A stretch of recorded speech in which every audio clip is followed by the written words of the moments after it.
Thursday, January 31st, it's the end of trapping season and the end of an era for a couple of our hit list bucks.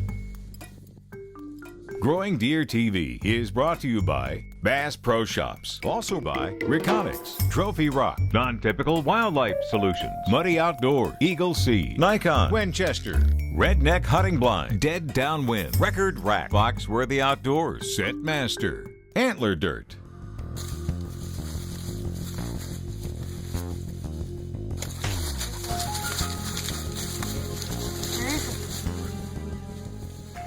Past couple of days I've been in Minnesota, but while I was gone, I received 2 phone calls that I won't forget soon.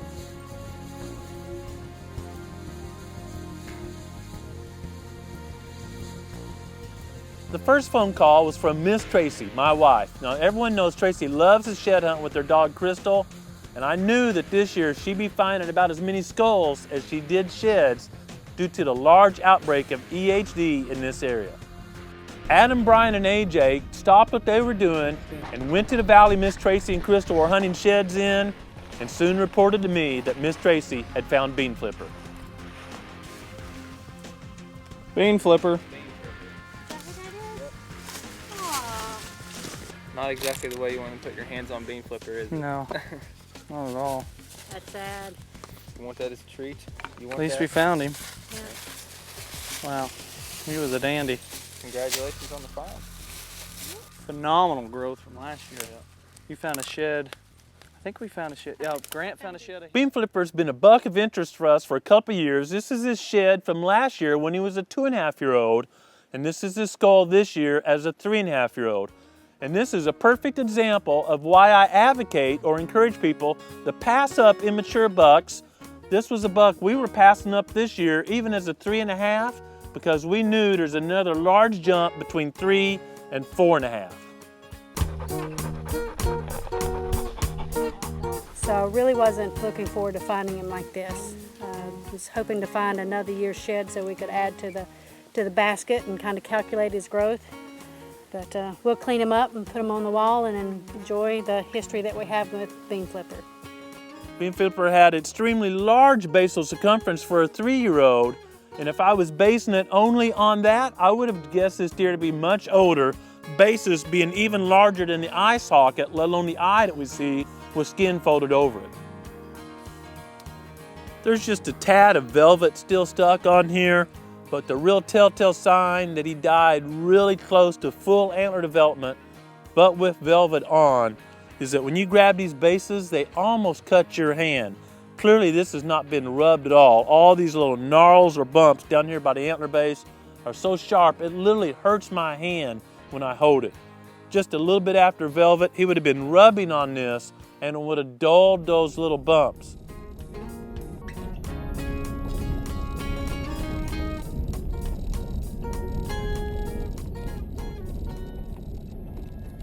So I'm up in Minnesota and I'm looking at the cell phone pictures of bean flipper and feeling a little sad about that when I get another call from my neighbor Cliff Fitzwater.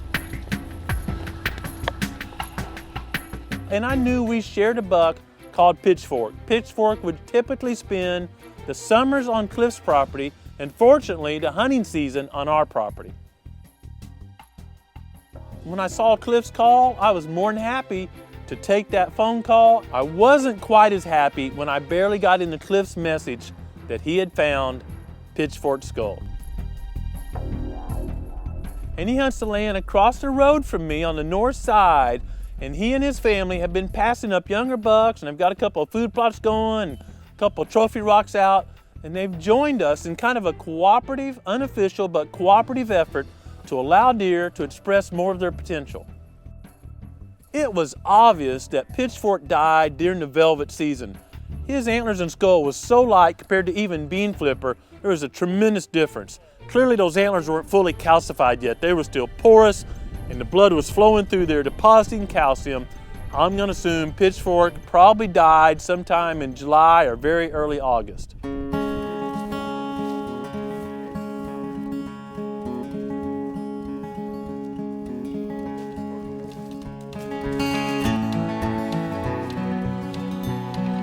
There's a lot of water coming out there.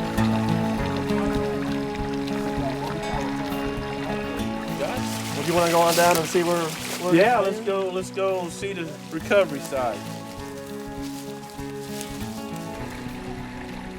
And this is where he was, right here.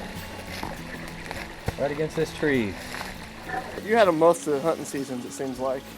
We just kept him fed all summer for you. Good. That's a good program. We like that program. It's usually the other way around. Yeah.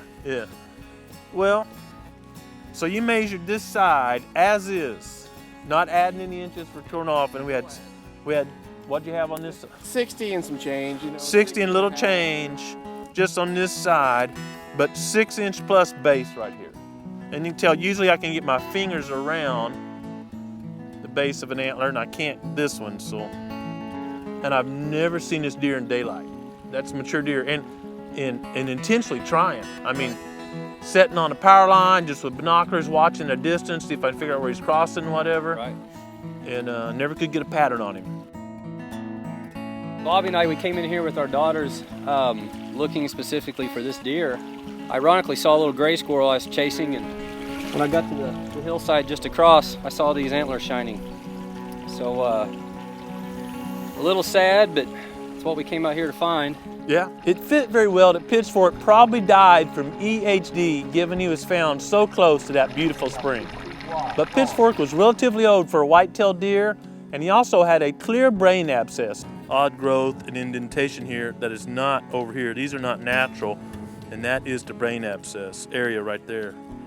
Anytime the skull case is punctured through the fighting or piece of barbed wire or anything like that, and allows bacteria to get inside the brain case, there's a possibility for a brain abscess. Long history with this deer. Long history. A legend of the neighborhood is actually gone, but you know, there's more coming on. That's the great thing about a renewable resource or deer hunting is if you do attempt to harvest mature deer and you limit your harvest to more or less mature deer, you know you've always got more coming on to fill that slot. But you know, one of the bigger things out of this all is working together and forming what I call co-ops, deer management co-ops, because we share deer. So if I'm over there across the road shooting everything that moves or baiting during season or doing whatever, I'm hurting Cliff or vice versa.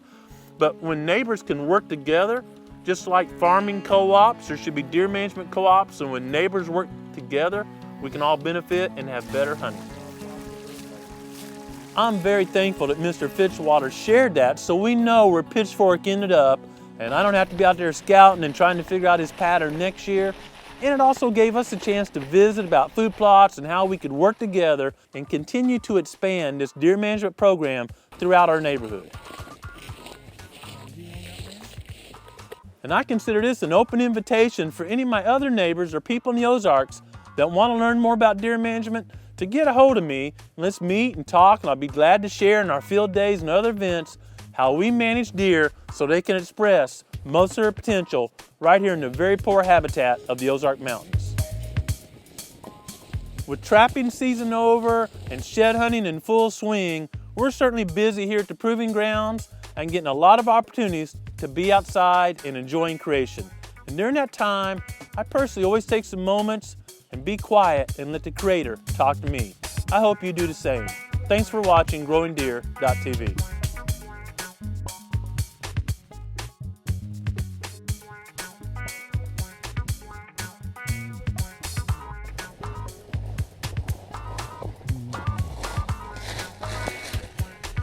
That's an 8-inch tone broke off already.